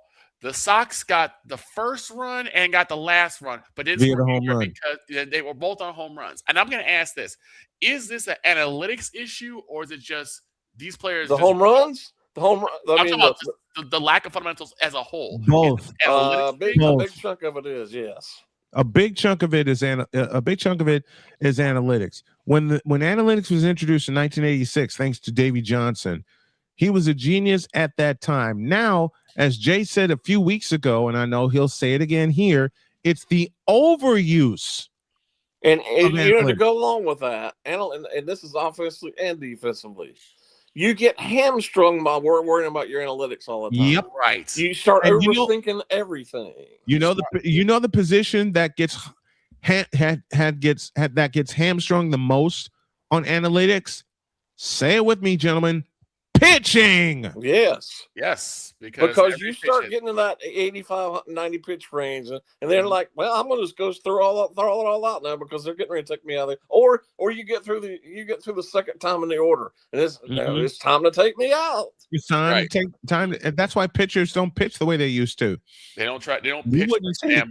They don't pitch for endurance. You wouldn't take Nolan Ryan out even when his team gets down 3 or 4 runs, but they come back and double up. Right, because could you imagine if a manager came out and took Nolan Ryan out after 60 pitches? You know, man, Nolan Ryan would argue. He would have cold cocked somebody. Nolan Ryan would have done what he did to Robert Ventura to that several times. Exactly. I'll give you the best. I'll give you the best example of a pitcher wanting to a manager wanting to remove a pitcher, and the pitcher said, "No, I'm going to finish this." Go back to 1991, Game 7 of the World Series. Scoreless tie after 9 innings. Tom Kelly, the late Tom Kelly, told Jack the Cap Morris, "I'm pulling you so we can get our bullpen into the 10th inning." And Jack Morris argued him to the end and said, "No, I'm staying in and I'm pitching that 10th inning. So what happened? He gets a 1-2-3 10th inning, and the Twins win the World Series on what turned out to be a sacrifice fly. As good as that, wall. You know darn well that could not happen today because people don't realize this. Managers rarely manage anymore because they get called down by the general manager during the game a million times. Stolen and they can't take it, and they can't take it anymore. You know another fundamental, Victor. You read my mind. I'll tell you one. Another fundamental that's been taken away. Another fundamental that's been taken away because of analytics, and the White Sox are starting to bring back because of this 3-game series with Toronto. It's called the stolen base. Oh, what did Deets say? This people ought to do it more. What did Deets say 2 weeks ago? Get them on, get them over, get them in. That's always been. It's all home run or bust these days. But everyone wants to go for the highlight reel. Everyone wants to go for the long bomb. And it's like that's fine in small doses. But you can't put your whole effort. A perfect example of that is a Rockets. Go ahead, Jay. Why is the Rockets playing for his 4th team in 4 years? He gets on base. I watched him play yesterday. He's always on base. Right. And he can't find and a they team give that up wants on him. He cannot find a team that wants him. Hey, because Urias. he's not a home run hitter. Hey, Luis Urias, we got a spot for you on the south side because we're developing our love to run again. Well, you got a whole lot of issues with South Side. Yeah. Well, yes, we do. Mainly, it's just hitting the run scoring position. There's no situational hitting. There's no situational vision for pitches because to see how many of those pitches at the White Sox were basically pitches you had no business swinging at, and they still swung and forced themselves to the ground. Listen, that Miami series. One of my bigger ones is not hitting your cutoff man. Right. Yeah. You got to miss cutoff man. 3 errors in one game against Miami. 2 of those is when they couldn't hit the cutoff man, and the throw went to the plate when it shouldn't have. Yep.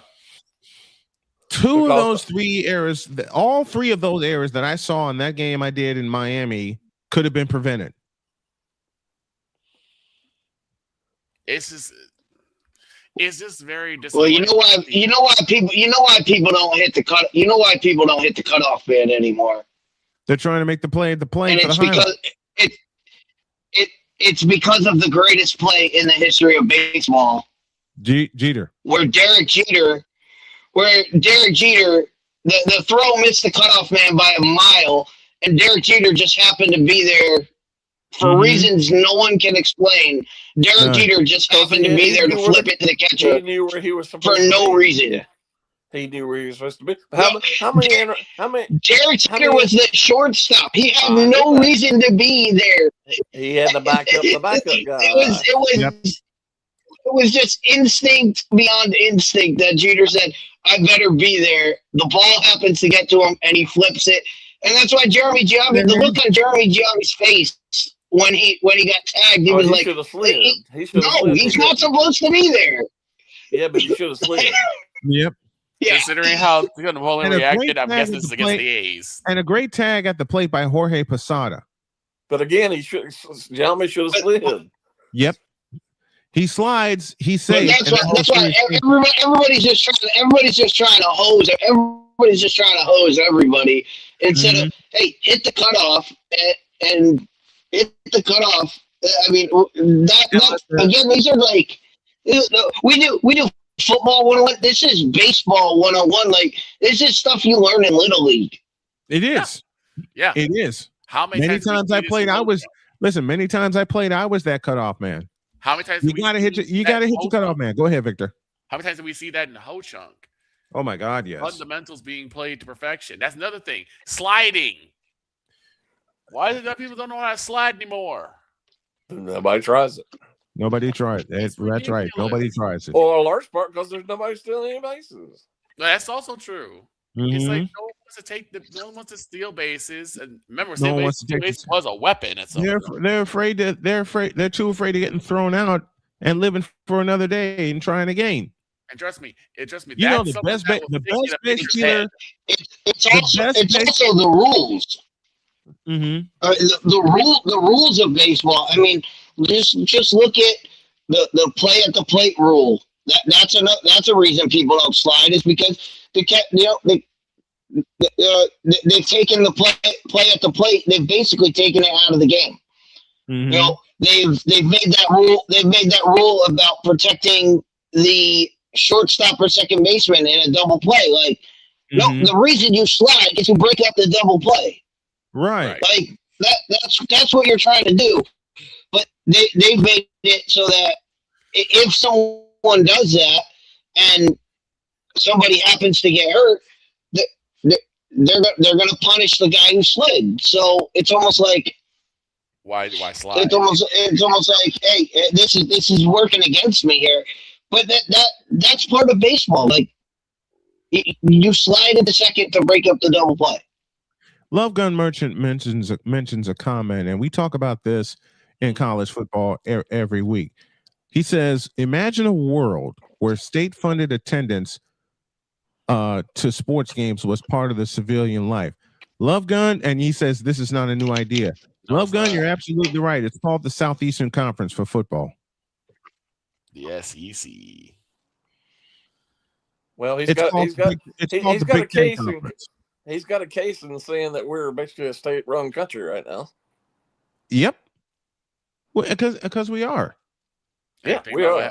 Think about the wrestling event that was in Korea, where everyone was expected to attend. Mm-hmm. That's another. Or how about making the Army Navy game a one game day? Yeah, that makes no sense to me. If you're going to play on one day, that's fine, but you can't make it just one game. Right. Right. Yeah, that's weird. That's weird. What? Well, don't even get me started. Go ahead, Jay. That's why you're here. Go with it. It's because he's allowed to get away with whatever he wants to do. Is why. Mm-hmm. I mean, why was he getting involved with the NCAA this weekend? Because he could. I don't like the transfer portal either. I get it, but why is he getting involved? No clue. Because he can. Don't we have bigger pride than his worrying about the NCAA? Right. Look, if he's not attending the events, why should he care? That's because there were petitions put forward by and I want to say it was the Big 12. Why is he the Big 12 commissioner? Put a commission and sent a report to the to Congress, and they actually had to vote on it. Like that's why it got through all the levels, and it got sent up to the president's desk. Like it's not just hey, they went to Donald Trump and Donald Trump went, I have to do this. It went through the Senate. It went through Congress and the Senate. Congress can't do anything, so why are they getting involved with this? This is not even under their purview. It is. The same reason they got involved in steroids back in the day in baseball. Because don't they have bigger? I want to say this one more time. Don't we have bigger issues to deal with? Yeah. There's no reason to. We have much bigger issues. We do. We got much bigger issues for them. How about giving people health care for one? How about bringing down gas prices and grocery prices and rent prices and giving people free college giving people free health care? How about giving people disability? Why are we in Iran? Why are we in Iran? You beat me to it, Victor. Whatsoever? How about Victor? Say that again, please. Victor, you got cut off. Say it again, please. How about giving people who deserve disability get disability benefits? 100%. I'm with you 100%. Because how about go ahead. Pre-K, and women have a full year maternity leave. Yeah. How come they can't get Victor? Complete your thought. I know where you're going to complete your thought. He's on this show right now. Considering you have a surviving cancer patient, absolutely, cancer, and yet in what we consider one of the richest countries in the world, he can't get disability benefits. I mentioned this on my Facebook page last night. Okay. I watch 60 Minutes every week. I beg people to watch the first story that was on 60 Minutes last night. It's about healthcare in this country. It is a prime example as to why we need universal healthcare in this country. Yeah. Just watch last night's first story, and you tell me what. Let me say it like So this. why is he getting okay? involved with sports? Let me say it like this, and this is very, very y'all know this is very, very personal to me. On Saturday, it was the 4th anniversary of my cancer surgery, and I'm still here. I was basically given a death sentence, and I'm still thinking of putting a lawsuit up Duke University Cancer Center's ass. But I don't want to speak for you. Obviously, we're all glad you're still here, but you can't. I don't want to speak for you, but I imagine it costs you a whole heck of a lot of money and a whole lot of headaches. No Do you pun intended. know, Jay? That's only a quarter of the story. I can only imagine. We are still. I'm making a conservative guess because my wife is chief of finances in the household. We're still down $1.5 million. I can only imagine. I'm sure you are. Do y'all understand that we're still down $1.5 million? You'll never be able to pay that off. There's just no way. There's no way to. Plus, the maintenance medicine that I have to take on a daily basis. The maintenance medicine. And not only that, why is healthcare and drugs so expensive in this country? I mean, if you lived in another country, I'm sure your drugs and healthcare would have been much, much, much cheaper. Yep. Yeah, another thing Sig Diggy brings up. What about giving veterans better support in VA? Yeah. Exactly. But since we're talking about all this, I just want to ask Jay one question because Jay, I'm on board with you. I'm on board with what you're saying, but here's all I have to say is, Jay, how many years has this been a problem? For a long time, but at least for a long time, right? And here's my point. And why you said it's a long time. You want to know what? We have had, here in Connecticut, we have had the same person in the Senate my entire life. Well, let's have term limits. I'm all for term limits. For everybody. That's what needs to change. We need people in there with ideas. Because anybody who says, "Oh, it's going to change," it ain't going to change if we keep voting the same people in every single time. It ain't going to work. I'm going to say it like this. Do you want to really change it? You got to go local. Federal will only get you so far. You have to change. If your local administrators are not doing their job, you got to get them out of there. Because everyone wants to say about who the president is or who the vice president is. Doesn't matter. What really needs to happen is the local, because they're the ones that are on the boots on the ground. They're the ones that are going to give you the immediate change. Well, I 100% agree with that. I'm all for voting. But everybody always talks about it's up to us. It's not up to us like it used to be anymore. When every district and every county is gerrymandered to the point where it's not accurate as to who's voting where. That's true. Because zoning is always different. Voting zones are always different every year. And it's gerrymandered to the nth degree. Mm-hmm. You know how many times out of the 5 years that I have been here, you know how many times I voted in the same spot? Twice. Every other place I have had to go to a different spot to vote. What's getting harder and harder and harder to vote when everybody should be able to vote? If you're a citizen of this country, you should be able to vote just like that. You get no argument. I mean, they want to pass this passport thing. I mean, nobody can afford a passport. No, not anymore. I don't own a passport, and I don't really want to go unless get you're going one. overseas or out of the country. They want to pass this act, the Save America Act, which is ridiculous. When there's no voting issues whatsoever, there's nothing wrong with just showing a photo ID, whether it be your driver's license or some other ID. But why do you need a passport or your birth certificate? I have no idea what my birth certificate is. I have no idea about that either. My parents both died. The house was long since sold. I don't know where the birth certificate is. Right. Why do you need? I just dealt with this a couple weeks ago. Why do you need a specialized ID to travel when I have all of my travel documentations with me? I agree 100%. Like, they made me pay $45 to apply for something online that I already had in my wallet. Right. Right. Well, it was the dumbest thing I've ever been involved in. When it clearly says in the Constitution, you're a citizen from the minute you're born to the minute you die. You're a citizen of the country. Yep.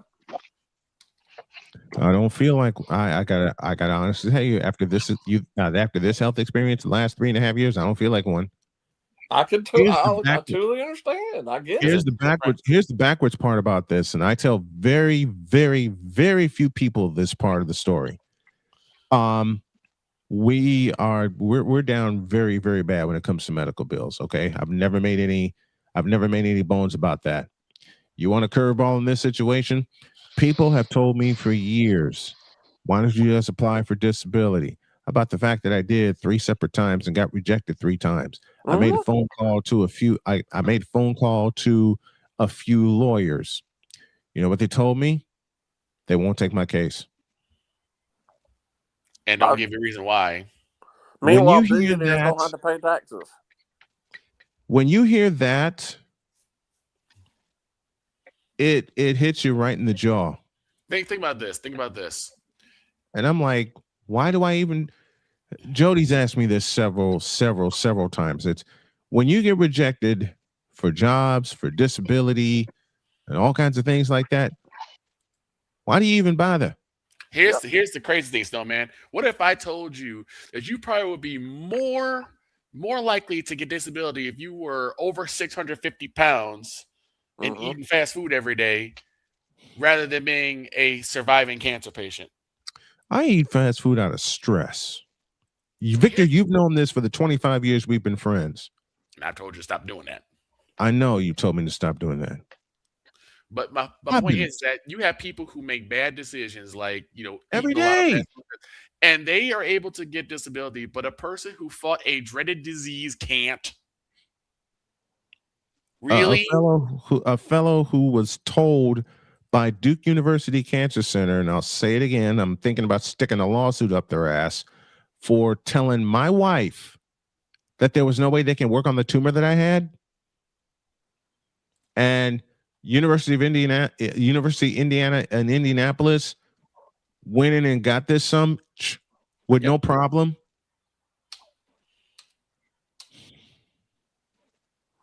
It's just aggravating. It's aggravating. But you guys know, you'd be able to get disability more if you told them you wanted to change to Brenda Snow. Yeah, that's also true. Are you serious? Wait a minute. Time. If you wanted to TS, yeah, no doubt about it. That is true. Wow. They would pay for your transitional surgery and any care you need after that. There's an agenda in every part of the political spectrum. That's why I try to steer as far clear as I can, because there's always a doggone agenda for both sides. And then you're looking like neither one of these things help me or help the people that I'm around. Neither one of these things are beneficial. You know what? Before I even get heated, vote one way or the other. I mean, I do. To believe me, I do. It's just like nothing gets heard. Right. What did George Carlin say? Country bought and sold hundreds of years ago. Long time ago. The blank they shuffle around every 4 years doesn't mean a thing. You know what? I am. This is what I'll end with. I am from the school of the Carlin. On election day, I stay home. There's no reason for me to vote again, because when you vote your interest, even on a local level, and I lived in Illinois most of my life. I've lived in Indiana the past 14 years. Nothing gets heard from the men. Well, Nothing. I beg you to not to feel indifferent. I really beg you to vote one way or the other. Because if we get to the point where we're hollow and indifferent, then we're just dead as a country. I'll put it this way: there needs to be a massive, almost Vince McMahon level shakeup within the political spectrum. Well, we have his moronic wife who's the head of education. That's all you need to know. I didn't say the McMahon need to be there, but I'm just saying it needs to be a massive shakeup. The same groups of people, the same ideas of people need to get shaken up. Otherwise, you're gonna get the same result. Yep. What is the term of insanity? Doing the same thing, expecting a different result. Just ask the Cleveland Browns. And now just ask the Cleveland Cavaliers. Ask the Carolina Panthers. Ask the Carolina Panthers, which is Jay's bane of existence. And we still don't know how the hell they won the South Division. They should have. You know what? Let's finish with this note. They should eliminate the South divisions. Both South divisions. Look, when I grew up, East, Central, West. Period. Well, I'm not even talking about that. I'm just talking about the two South divisions suck. Mm-hmm. Ask Cam Newton. Like I said, I said, ask the Cleveland Browns, ask the Dallas Mavericks. The South divisions do suck. But Jay, let's end with Jay. Who you got tonight? Tonight? Michigan. Oh, Michigan for sure. Michigan. Yeah. Who you got tonight? UConn, Michigan.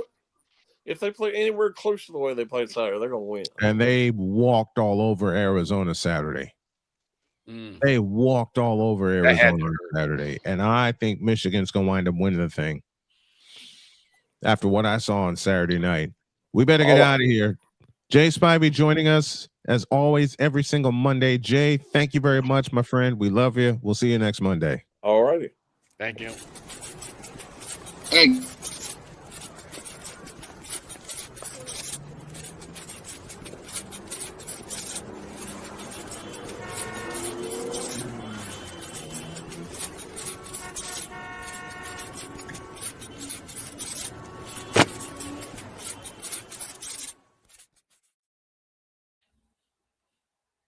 To everyone who tuned in and offered their opinions via the chat, we thank you and we love you very much. My thanks to the panel that joined me, and I'll do a diary of a mad snowman before first pitch tonight on why I don't vote and how it has affected me. We're out of here. Have a great day. God bless. Remember to make your next move your best move, and always remember, if your dreams don't scare you, they are simply not big enough. Dream big, do bigger. We are, and we hope y'all are too. So long, everybody.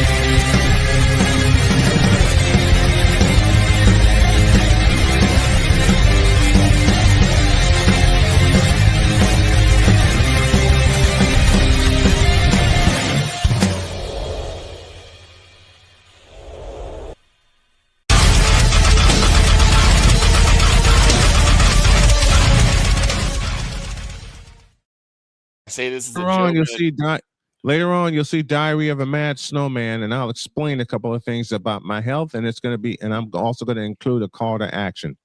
Victor, what were you saying? I say this is a joke and a joke only. If you want to vote for anything, vote for Jerry Jones out of the owner's box now. See you later.